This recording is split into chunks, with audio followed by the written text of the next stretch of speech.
What's up, guys? Welcome to Movie Emporium's Countdown List, where I take a list and count it down for you. If you like what you see, hit the subscribe button, hit the notification button at the top, and comment below on any of these videos. So the Lion King remake comes out tonight. As soon as I see it, I will do a review for it. The one thing I wanted to do, as well as do a top 10 for heroes and villains, is do a top 10 list for the Disney animation Renaissance era. And that Renaissance era basically was my childhood and most people's childhoods, and it ran from 1989 to 1999. So it ran from The Little Mermaid up to Tarzan. And what I want to do is count down from, because there's 10 films, so I'm going to count down 10 to 1, on 10 being my least favorite to 1 being my most favorite. And as always, this is an opinion, so it might be different than what you think. So we'll go ahead and get started with number 10, which is The Rescuers was never my favorite or my cup of tea. I never got into it. I never found it that much fun. I thought The Rescuers Down Under was not a great movie. So that's why it's number 10 on my list. I just don't think it's that exciting. I think it almost feels like it was made before Little Mermaid, but it was made in conjunction with Little Mermaid. It's really weird, but I'm just not a big fan of it. I don't think it's compelling. I know it deals with like the Australian outback and so on and so forth, but just as a movie in general, I think they did better, way better than what we got with The Rescuers Down Under. So that's why it's so low on the list. But I mean, it's still okay. I mean, it's still entertaining, but it's just not a great movie. So, but number 9 is, now this starts getting into a list of, I don't know how you feel about it. Hercules was another movie I was not a big fan of. I don't really care for the storyline. I know it has like Danny DeVito and unfortunately now James Woods, but I don't think the story is very compelling. I don't think it's very exciting. Yes, it was a huge hit. It's well liked by a bunch of Disney fanatics and Disney people. I just think it's on the lower tier end, but it's a lot better than some of the stuff that Disney came out with later after the 1999 era.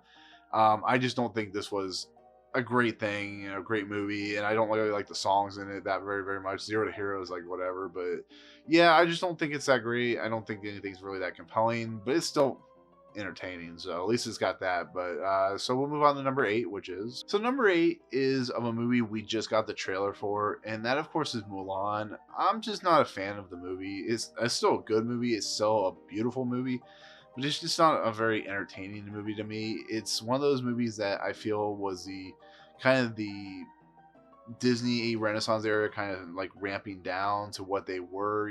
We had these movies in the beginning, and then we started getting these movies that are still good and still beautiful. The lead character is still good. Eddie Murphy's fine, even though I think I like 80s Eddie Murphy more. But like I said, I think the trailer for the live action version looks much better than this animated one was. I know a lot of people who I've talked to really like this movie.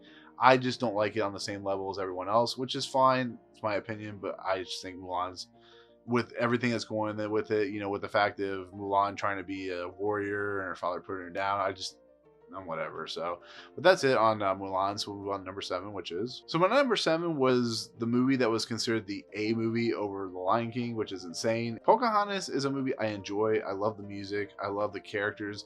I just don't think the story's that great. I think the story hits its moments, it hits its beats, but I just think it's okay. It's why it's in the middle of my list.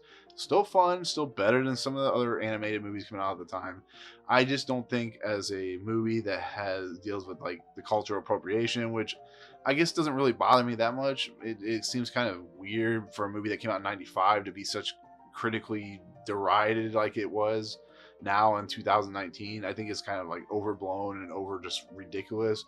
But just an overall movie, I was whatever. I've only seen it like 3 or 4 times, and it's because I'm just not a big fan of it. But it doesn't make it a bad movie. It's not my cup of tea. So, but with that, move on to number 6, which is, so at number 6 is The Hunchback of Notre Dame. I do love Quasimodo, like I said in my heroes and villains countdown list, but I just think the movie's okay. I think it's good. It's still in the middle of my list, so it's better than the other films that I've already mentioned. I don't know if it's just the gothic nature that kind of offsets the movie itself. I think the characters are great. I think the music is great.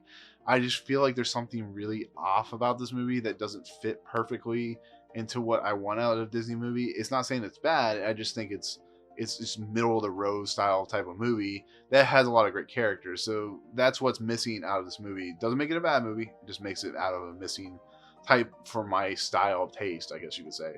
So number 5 is the official last movie in the Disney Renaissance era, before we have the kind of cruddy style films.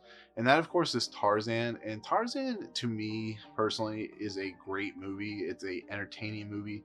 It's filled with fantastic characters. It has great music by Phil Collins. It's a very unique style film. And with these movies, like with the character animations of the beast and so on and so forth, Ariel and whatever, the Tarzan is perfectly animated by Glenn Keane, who's a famous animator in the Disney lexicon. And this movie just has the humor, what you expect from this animation renaissance that it was Disney.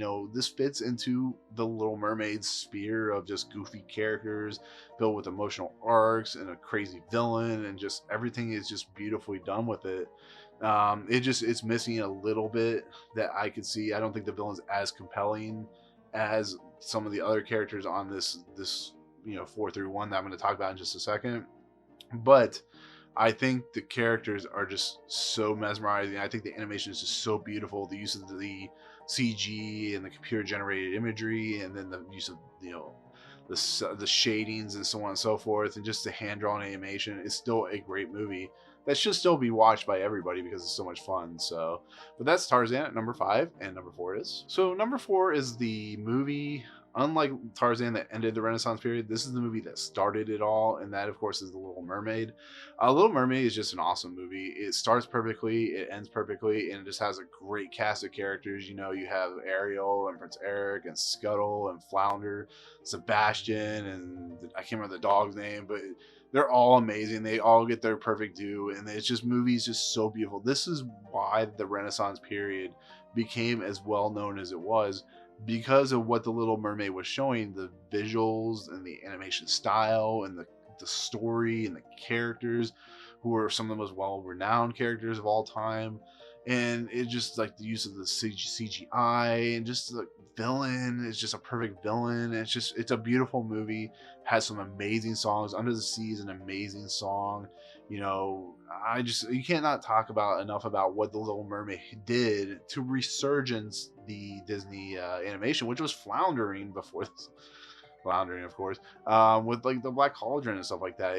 This movie set the example of what the Renaissance period could be and what it would be later on. So, but that is Little Mermaid at number 4, and number 3 is number 3 could have been number 2. You can switch them back and forth depending on your taste.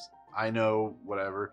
Number 3 would be a lot of people's number 1, and that is Beauty and the Beast. And there's a reason for that. This movie is as perfect as a perfect gets when it comes to animation and storytelling.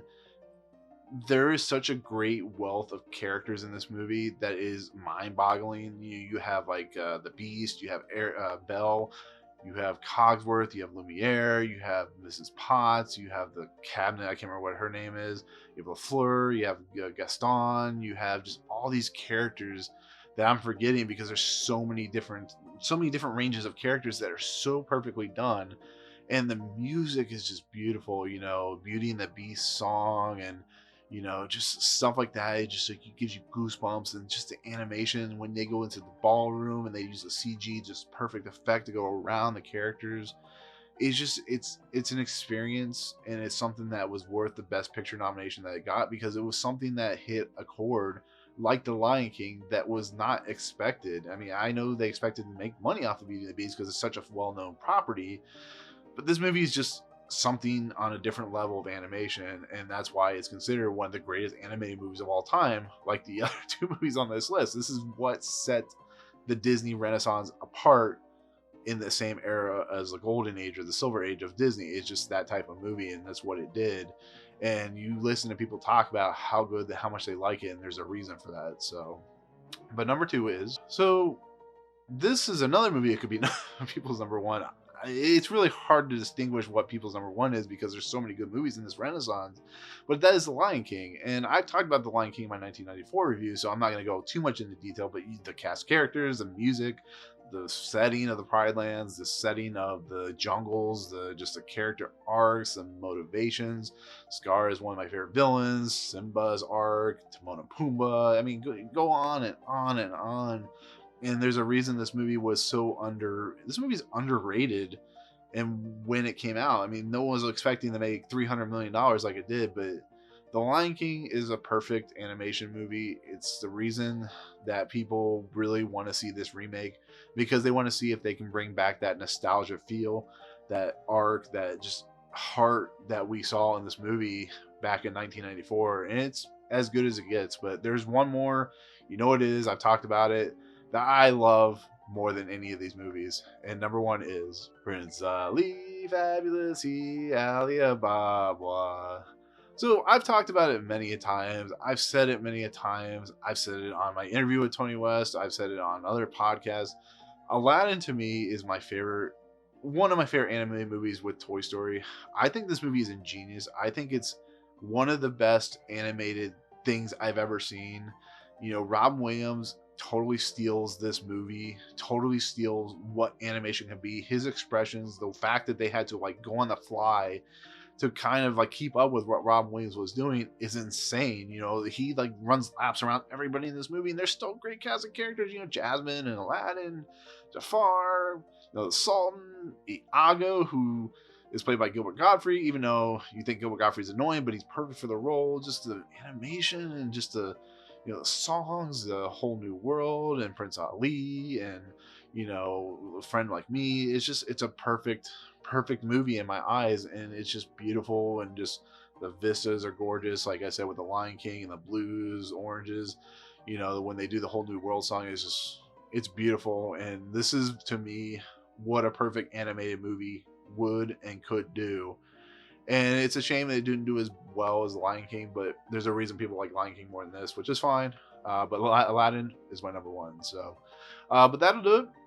That is my 10 through 1 of the Renaissance era. Hope you enjoyed it. Like I said, I apologize if it makes you angry, but that's my opinion on what I think. Comment below and tell me what you think your list is, and let me know your 10 through 1 of the Renaissance period. I'm sure it's completely different than mine, which is fine. So, but anyways, thank you so much for watching. Hit the subscribe button, hit the notification button at the top, and we'll see you on the next video. Peace out. What's up, guys? Thank you so much for checking out Movie Emporium. I really appreciate it. If you want to, go ahead and hit the subscribe button. Hit the notification button and the bell at the top. Find out what's coming next for Movie Emporium. Also, check out these 2 videos. They're amazing. I think they're awesome. I think you'll enjoy them too. But otherwise, thank you so much for watching, guys. We'll see you next time.